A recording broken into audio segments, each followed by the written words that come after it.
बिहार के मगरबी चंपारण में जिला इंतजामिया के खुफिया ब्रांच ने वजीर-ए-आजम नरेंद्र मोदी के ऊपर हमले के अंदेशे में अलर्ट जारी किया है। खुफिया ब्रांच को अंदेशा है कि लश्कर और जमात-उद-दावा के दहशतगर्द वजीर-ए-आजम पर हमले की साजिश रच रहे हैं।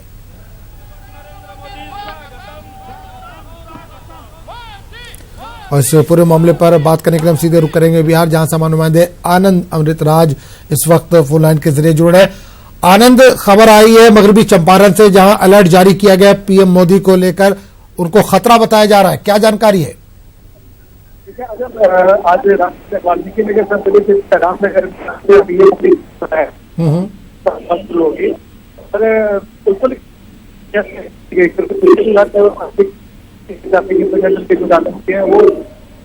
पीएम मोदी के जवाब पे हरकत कर सकते हैं। इस वजह से अलर्ट जारी किया गया। इसके पहले की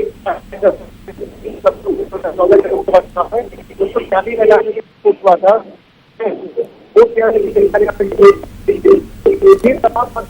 आनंद, आपकी आवाज हम तक साफ नहीं पहुंच पा रही, हम दोबारा आपके पास आने की कोशिश करेंगे। फिलहाल इस तमाम जानकारी के लिए शुक्रिया।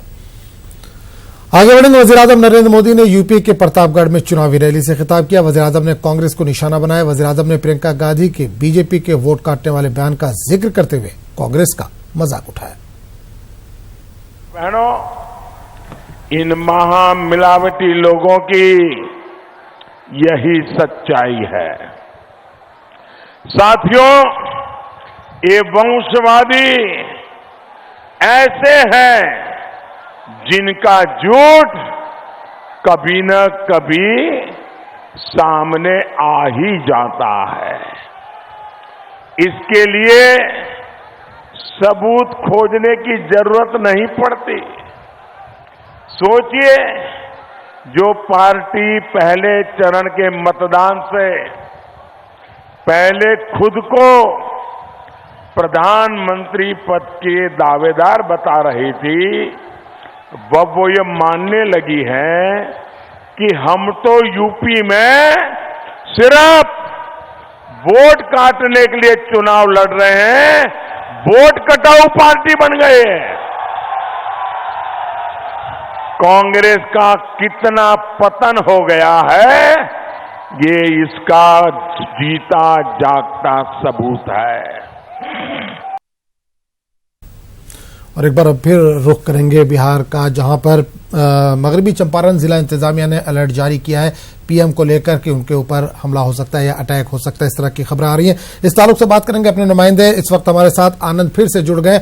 आनंद, किस तरह की खबर आ रही है, क्या जानकारी है? पीएम पर अटैक की खबर आ रही है, कुछ अलर्ट जारी किया गया है?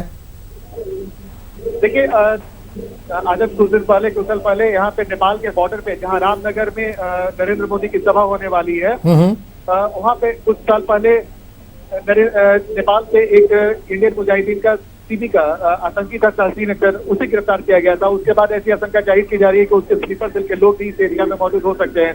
तो इन बातों को लेकर इसके अलावा कई सारे आतंकी संगठनों के बारे में जानकारी मिल रही है कि कुछ आतंकी घटना को अंजाम दे सकते हैं। इन तमाम जानकारी के बाद, खुफिया जानकारी के बाद, खुफिया विभाग और जो भी प्रधानमंत्री के सुरक्षा में लगे हुए हैं वो तमाम एजेंसियां अलर्ट हो गई हैं, क्योंकि ये जिस जगह पे सभा है नेपाल के बॉर्डर का इलाका पड़ता है। यहाँ से कुछ ही किलोमीटर की दूरी पे नेपाल का बॉर्डर है। नेपाल में भी कई सारे आतंकियों को पकड़ा गया है, जिनका आतंकी संगठनों के साथ साथ रहा है।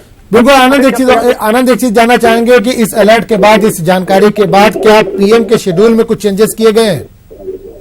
नहीं, आज कोई शेड्यूल में चेंज नहीं किया गया। 3:30 बजे प्रधानमंत्री की सभा यहाँ पे होने वाली है। शेड्यूल टाइम पे ही शादी सभा होगी और सुरक्षा व्यवस्था बेहद कड़ी कर दी गई है। जो भी लोग हैं जो मंच के पास आ रहे हैं, सभा के पास पहुंच रहे हैं, उन्हें कड़ी सुरक्षा व्यवस्था लेने के बाद ही उन्हें मंच के सामने आने दिया जा रहा है। जो दर्शक जगह बना हुआ है जहाँ पे लोग को बैठने की सुविधा दी गई है, तो सुरक्षा व्यवस्था बेहद कड़ी कर दी गई है। कोई तरह का अंदेशा न हो, इसके लिए सुरक्षा व्यवस्था पूरी तरीके से अलर्ट पे है। आजम, चलिए आनंद, इस तमाम जानकारी के लिए बहुत बहुत शुक्रिया आपका। आगे बढ़ेंगे। अमेठी में चुनावी इजला से खिताब करते हुए प्रियंका गांधी ने बीजेपी की उम्मीदवार स्मृति ईरानी और वजीर-ए-आजम नरेंद्र मोदी को निशाना बनाया। प्रियंका गांधी ने मरकज और यूपी की योगी हुकूमत पर अमेठी के तरक्याती कामों में रुकावट पैदा करने का इल्जाम लगाया। प्रियंका गांधी ने वजीर-ए-आजम पर किसानों को पूरी तरह से नजरअंदाज करने का भी इल्जाम लगाया। सुनिए, 6 तारीख को चुनाव है, कौन है आपके उम्मीदवार? भाजपा की भी एक उम्मीदवार है, देखा है उनको? नहीं देखा, नहीं जाते तो फिर उनकी बात ही ना करूं मैं, कोई जरूरत नहीं है, मतलब ही नहीं है। 5 सालों से देश में भाजपा की सरकार रही है। 5 साल पहले बड़ी उम्मीद से लोगों ने इनको वोट दिया, भारी बहुमत से इनकी सरकार बनी केंद्र में और प्रदेश में भी बनी उसके बाद 2017 में। तो आपकी ये स्थिति आज है कि प्रदेश और देश में भाजपा की सरकार है और आपके सांसद जो है वो कांग्रेस के हैं। तो इसका नतीजा क्या निकला? यहाँ क्षेत्र के लिए पहले बताती हूँ, उसके बाद देश के लिए मैं बताती हूँ क्या हो रहा है। क्षेत्र में ये हो रहा है कि 5 सालों से जितने कार्य राहुल जी ने शुरू कराने की कोशिश की है, वो तमाम कार्य केंद्र की सरकार और प्रदेश की सरकार ने रोके हुए हैं। अब इन्होंने क्या किया? अपने उम्मीदवार को भेजा यहाँ, मात्र 16 बार आई। आपने कहा उनके बारे में बात ही ना करो, लेकिन थोड़ी बात कर ही देती है। नाराजगी मैं समझती हूँ, नाराजगी समझती हूँ, क्योंकि जैसे आपके क्षेत्र में कर रहे हैं नाटक कि यहाँ 16 बार आई है, वो हर बार आती है, 4-4 घंटों में चली जाती है। क्या हो रहा है यहाँ? रात को खेत में कौन चौकीदारी करता है? भाजपा के मंत्री आते हैं आपके खेत में बैठने के लिए? आते हैं? चौकीदारी करते हैं आपकी? आप खुद करते हो। आपकी आज ये स्थिति बना दी है कि छुट्टा जानवर आपके खेत पूरी रात पूरे दिन खा रहा है। प्रधानमंत्री जी अपने क्षेत्र में एक गांव में नहीं गए, किसान से हाल चाल नहीं पूछे, अमेरिका पहुंच गए, रूस पहुंच गए, जापान में ढोल बजाए, पाकिस्तान में बिरयानी खाई, लेकिन वाराणसी के एक गांव में नहीं गए। दिल्ली के वज़ीर आला अरविंद केजरीवाल ने एक चुनावी इजलास से खिताब करते हुए बीजेपी लीडर मनोज तिवारी पर मज़ाक़खेज़ तबसरा किया था, जिसको मनोज तिवारी ने गाली से ताबीर किया है। मनोज तिवारी के मुताबिक केजरीवाल बौखलाहट में ऐसे रिमार्क्स कर रहे हैं। ये काम है जो हमारे पांडे जी को नहीं आता। मनोज तिवारी नाचता बहुत अच्छा है, पांडे जी को नाचना नहीं आता, पांडे जी को काम करना आता है। इस बार काम करने वाले को वोट देना, नाचने वाले को वोट मत देना। नाचने वाला कोई काम नहीं आएगा। अरविंद केजरीवाल जिस रास्ते पे चल रहे हैं, उनको एक भयानक हार का सामना करना पड़ रहा है। इसमें वो बौखलाहट में है और उन्होंने बहुत सारी गलतियां कर दी हैं। भाई, आप अपने विधायक को संतुष्ट नहीं रख पा रहे हो, अगर तुमसे तुम्हारा विधायक ही नाराज हैं तो ये कौन सा गवर्नेंस आप चला रहे हैं? दूसरी बात कि अरविंद केजरीवाल इस समय अपने जीवन की बहुत बड़ी गलती कर चुके हैं। उन्होंने जिस प्रकार से मनोज तिवारी को गाली दिया है, मैं समझता हूं उनको अच्छी तरह पता है मनोज तिवारी कौन है। मनोज तिवारी पूर्वांचल के लोगों के मन में जगह बनाया है पिछले 20-22 वर्षों में, और हम उनके लिए वो काम करते हैं जिससे वो समाज गौरव फील करे।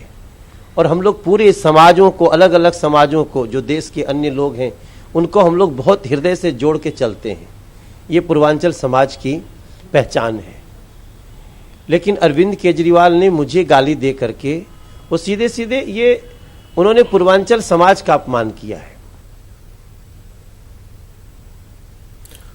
राफेल खरीद मामले में हुकूमत ने सुप्रीम कोर्ट में ताज़ा हलफनामा दाखिल किया है। मरकज ने अपने हलफनामे में नजरसानी की अर्जी को खारिज करने की अपील की है। मरकज के मुताबिक मुल्क की सिक्योरिटी से जुड़े मौजूदा हालात में नजरसानी की अर्जी कौमी सलामती को मुतासिर कर सकती है। हुकूमत ने अपने हलफनामे में सीएजी की रिपोर्ट को भरोसा करने की बुनियाद बताया है। हुकूमत के मुताबिक गैर इत्मीनान बख्श मीडिया की खबरों की बुनियाद पर कौमी सलामती से मुताल्लिक लिए गए फैसलों पर सवाल नहीं उठाया जाना चाहिए। अपने हलफनामे में हुकूमत ने एक मरतबा फिर हिंदुस्तान को राफेल सस्ती कीमत पर मिलने का दावा किया है। हलफनामे में वाज़ेह किया गया है कि निजी ख्यालात जांच की बुनियाद नहीं हो सकते। हलफनामे में यह भी कहा गया है कि दिसंबर 2018 का फैसला सही था, इसलिए इस मामले में एफआईआर दर्ज करने का हुक्म नहीं दिया जा सकता। मरकजी हुकूमत ने अदालत को गुमराह करने के इल्जामात को भी खारिज किया है। राफेल पुनर्विचार याचिका के मामले में सुप्रीम कोर्ट में केंद्र सरकार ने अपना अतिरिक्त हलफनामा दाखिल कर दिया है। सुप्रीम कोर्ट में दाखिल अपने हलफनामे में केंद्र सरकार ने यह कहा है कि राफेल सस्ते कीमत पर खरीदा गया था। सुप्रीम कोर्ट में केंद्र सरकार ने यह कहा कि मीडिया आधार पर जो रिपोर्ट छापी गई है उस रिपोर्ट के आधार पर सुप्रीम कोर्ट सुनवाई ना करे। सुप्रीम कोर्ट में केंद्र सरकार ने यह कहा है कि राष्ट्रीय सुरक्षा संबंधी किसी भी दस्तावेजों पर बहस सुप्रीम कोर्ट में नहीं की जानी चाहिए, क्योंकि कहीं ना कहीं इससे पड़ोसी देशों पर असर पड़ेगा और राष्ट्रीय एकता और अखंडता बनाना कहीं ना कहीं देश का सबसे पहला हक होता है। फिलहाल सुप्रीम कोर्ट में केंद्र सरकार ने यह भी कहा कि 2018 में सुप्रीम कोर्ट का आदेश है कि इस पूरे मामले में ना ही कोई जांच का आदेश दिया जा सकता है और ना ही एफआईआर का आदेश दिया जा सकता है। सुप्रीम कोर्ट में केंद्र सरकार ने कहा कि मीडिया आधार में जो रिपोर्ट्स छापी गई हैं उनके आधार पर इस याचिका पर सुनवाई नहीं की जानी चाहिए। यानी कि यह साफ है कि सुप्रीम कोर्ट में केंद्र सरकार ने जो हलफनामा दाखिल किया है उस हलफनामे में साफ तौर से केंद्र सरकार ने कहा है कि जो राफेल खरीदा गया वो सस्ते कीमत पर खरीदा गया। फिलहाल सुप्रीम कोर्ट ने पुनर्विचार याचिका को खारिज करने की मांग की है। आपको बता दें कि इस पूरे मामले में प्रशांत भूषण, अरुण शौरी, संजय सिंह की तरफ से सुप्रीम कोर्ट में याचिका दाखिल करके रक्षा मंत्रालय द्वारा उन लीक दस्तावेज को कहीं ना कहीं सुनवाई करके कहा गया था कि इनके आधार की जांच की जानी चाहिए। फिलहाल सुप्रीम कोर्ट ने पिछली सुनवाई के दौरान यह कहा था कि जो दस्तावेज लीक हुए थे वो उनकी वैधता को अब तय करेंगे और इसी बाबत उन्होंने केंद्र सरकार से एक हलफनामा दाखिल किया था। सुप्रीम कोर्ट में केंद्र सरकार ने अपना हलफनामा दाखिल करके अपना पक्ष रख दिया है। अब देखना यह होगा कि देश की सबसे बड़ी अदालत सोमवार को इस पूरे मामले में अपना क्या कुछ अहम आदेश पारित करती है। कैमरामैन सत्यप्रकाश के साथ सुशील पांडे, न्यूज़ 18 दिल्ली। कांग्रेस सदस्य राहुल गांधी ने वजीर-ए-आजम नरेंद्र मोदी पर हमला करते हुए कहा है कि मुल्क की अफवाज मोदी जी की प्रॉपर्टी नहीं है। दिल्ली में पार्टी हेडक्वार्टर में प्रेस कॉन्फ्रेंस से खिताब करते हुए राहुल गांधी ने कहा कि हार मोदी जी के चेहरे से झलक रही है। राहुल गांधी ने वजीर-ए-आजम को एक बार फिर बहस करने का चैलेंज किया है। न्याय योजना का एक लक्ष्य है कि गरीबों के बैंक अकाउंट में हम सीधा पैसा डालें, मगर दूसरा और उतना ही जरूरी लक्ष्य कि हम हिंदुस्तान की अर्थव्यवस्था को जंप स्टार्ट करें। नरेंद्र मोदी जी ने हिंदुस्तान की अर्थव्यवस्था को बहुत बुरी तरह डैमेज किया है। 22 लाख सरकारी नौकरियां, 22 लाख सरकारी नौकरियां देने की गारंटी है एक साल में। मैं 2 करोड़ का वायदा नहीं करूंगा, मैं आपको यह बता दूंगा कि न्याय योजना लाखों करोड़ों युवाओं को इकोनॉमी स्टार्ट करके रोजगार देगी। मैं आपको 2 करोड़ का नंबर नहीं दूंगा, मगर मैं आपको नंबर दे सकता हूं। 22 लाख युवाओं को गारंटी करके एक साल के अंदर सरकारी नौकरियां हम दे देंगे। 10 लाख युवाओं को पंचायतों में हम रोजगार दे देंगे। आर्मी नरेंद्र मोदी जी की पर्सनल प्रॉपर्टी नहीं है। नरेंद्र मोदी जी सोचते हैं कि हिंदुस्तान की सेना, हिंदुस्तान की एयरफोर्स, हिंदुस्तान की नेवी उनकी पर्सनल प्रॉपर्टी है। ये जो सर्जिकल स्ट्राइक्स किए हैं ये कांग्रेस पार्टी ने नहीं किए हैं, ये हिंदुस्तान की आर्मी ने किए हैं। और जब नरेंद्र मोदी जी कहते हैं कि हिंदुस्तान की आर्मी वाले सर्जिकल स्ट्राइक्स वीडियो गेम्स थे, तो वो कांग्रेस का अपमान नहीं करते हैं, हिंदुस्तान की आर्मी का अपमान कर रहे हैं। आर्मी हिंदुस्तान की सेना है, किसी एक व्यक्ति की सेना नहीं है। और प्रधानमंत्री में इतनी रिस्पेक्ट होनी चाहिए कि वो आर्मी के लोगों का अपमान ना करें। नरेंद्र मोदी जी का पूरा सिस्टम डिस्ट्रैक्ट करने का है।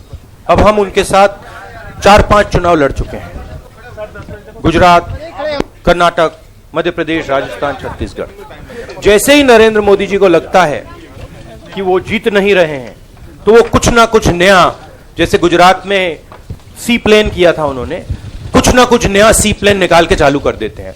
बट रियलिटी ये है कि चुनाव नरेंद्र मोदी जी हार रहे हैं, उनके चेहरे पे आपको दिख रहा है।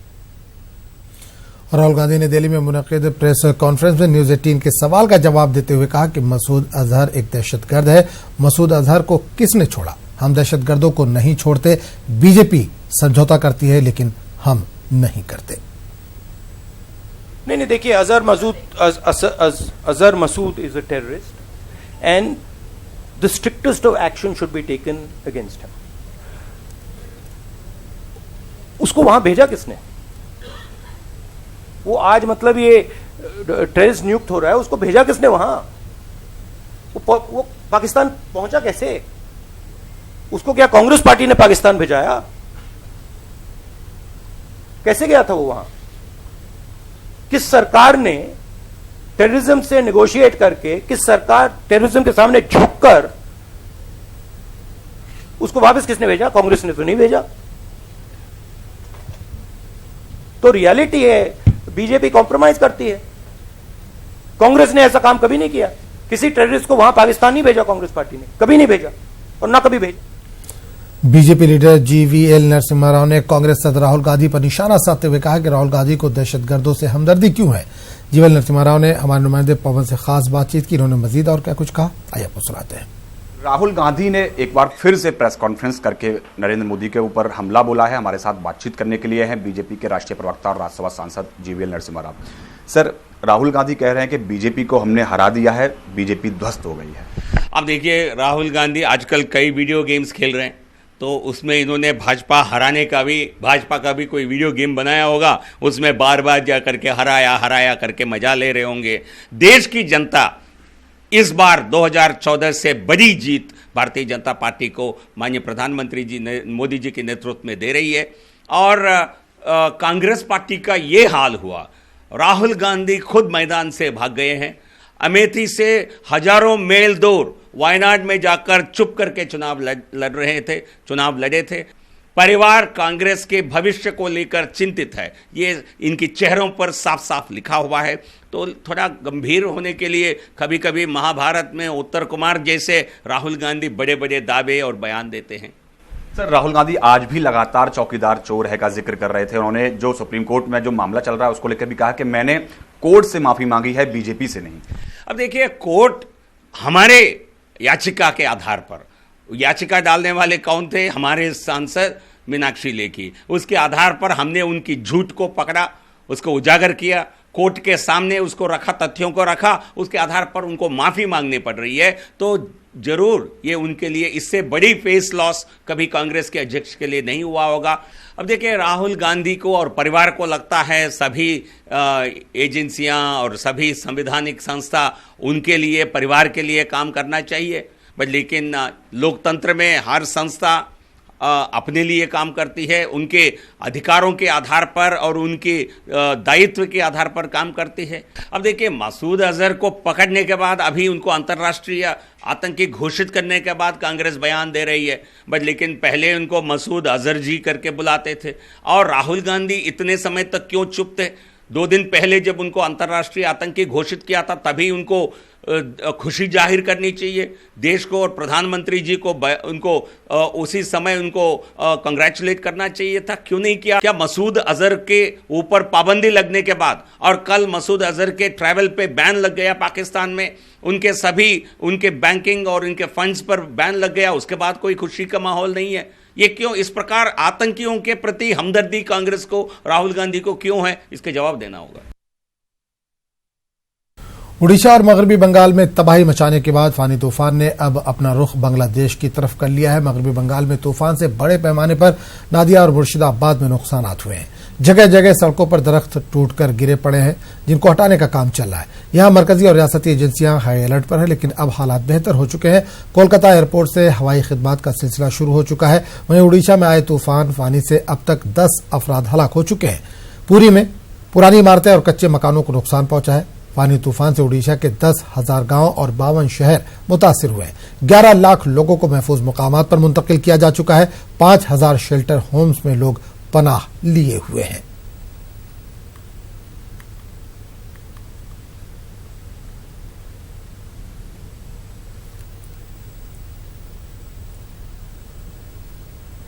इस फोनी साइक्लोन ड्यूरिंग लैंडफॉल वो एक्सट्रीमली सीवियर साइक्लोन था, और वो by 11:30 of yesterday it has become a slightly intensity कम होके वेरी सीवियर साइक्लोनिक स्टॉर्म हो गया था।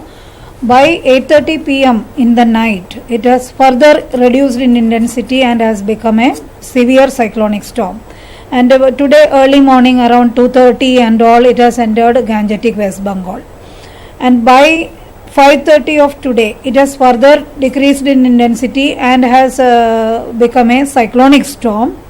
And by 8:30, further it has reduced in intensity and has become a deep depression.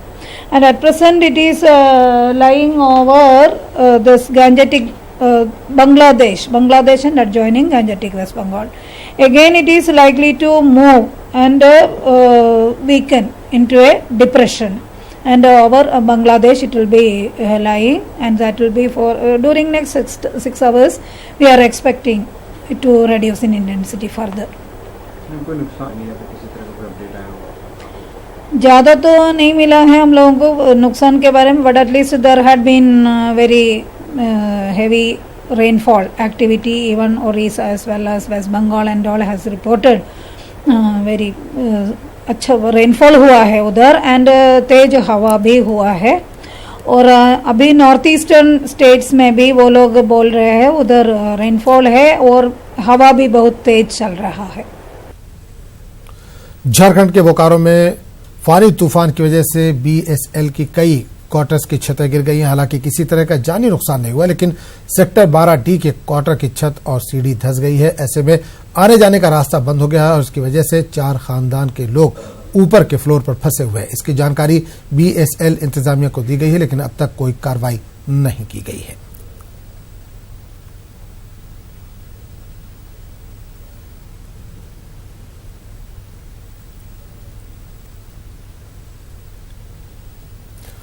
मायनाज रोमानी शायर अख्तर शिरानी का आज यौम पैदाइश है. 4 मई 1905 में राजस्थान के टोंक में इनकी पैदाइश हुई थी. पूरी जिंदगी इन्होंने पाकिस्तान के लाहौर में गुजारी. इनकी शायरी की खुसूसियत इसकी मौसीकियत है.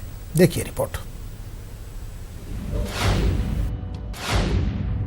अख्तर शिरानी हुस्न अदा और रूमानी एहसास के शायर थे.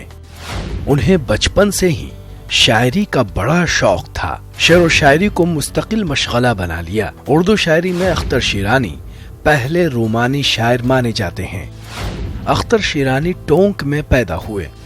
वालिद professor Mohammad Shirani oriental college Lahore में फारसी के उस्ताद थे.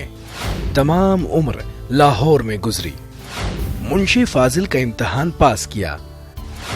वालिद की कोशिश के बावजूद कोई और इम्तिहान पास ना कर सके.